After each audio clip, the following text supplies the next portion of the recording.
Donc le festival Vis-à-vis, on l'appelle comme ça, mais j'aime bien moi la dénomination Temps fort.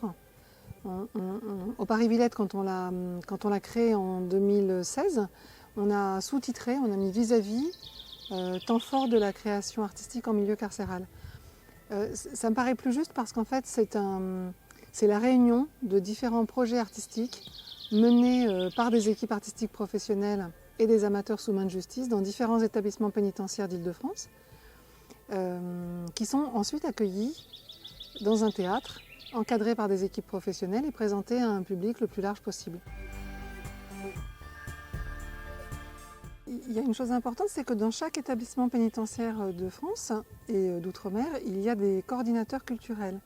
En fait, depuis que les SPIP, qui sont les services pénitentiaires d'insertion et de probation, existent, ces coordinateurs culturels sont vraiment des personnalités très importantes, qui sont des personnalités qui vont vraiment faire le lien entre la programmation, les acteurs culturels et la question déjà de la vie culturelle et artistique en détention, puis la question du lien avec la sortie, avec l'insertion, avec la lutte contre la récidive. Donc ces coordinateurs culturels, ils ont la compétence culturelle, ils travaillent avec des budgets qui leur sont alloués par le SPIP.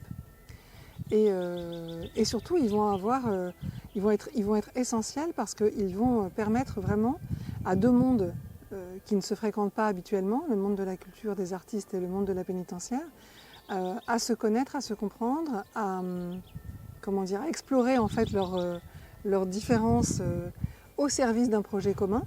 Et donc les contraintes de la pénitentiaire vont être totalement transmises, expliquées aux équipes artistiques qui vont aller travailler en détention.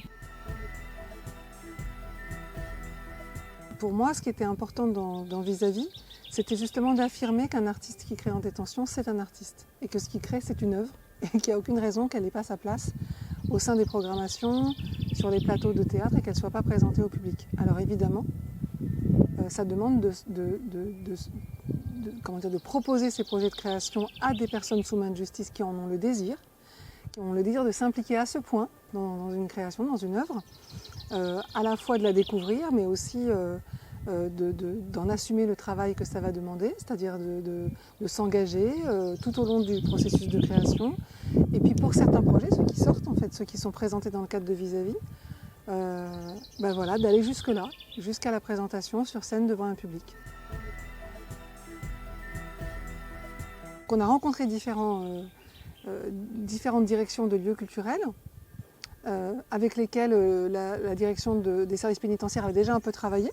On leur a présenté le projet et puis on a recueilli un petit peu leurs intérêts, leurs questions, leurs intentions. Ce qui était chouette, c'est que beaucoup de lieux qu'on a rencontrés se sont intéressés vraiment au projet. Et Château Vallon, ça a été vraiment une équipe tout de suite hyper impliquée, très très intéressée par le projet, très impliquée et très opérationnelle.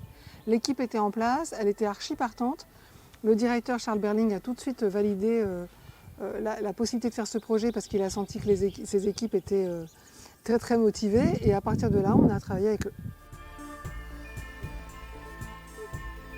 Les spectacles, ils sont très différents. On a des propositions danse, théâtre, musique, donc beaucoup de spectacles vivants, du cinéma aussi. Les spectacles ont été merveilleux. L'organisation, il n'y a pas eu le moindre grain de sable. La question c'était est-ce qu'il y aura du public. Voilà, hier il y avait 220 personnes. Je suis absolument ravie de cette première édition. Ça ne pouvait pas mieux se passer.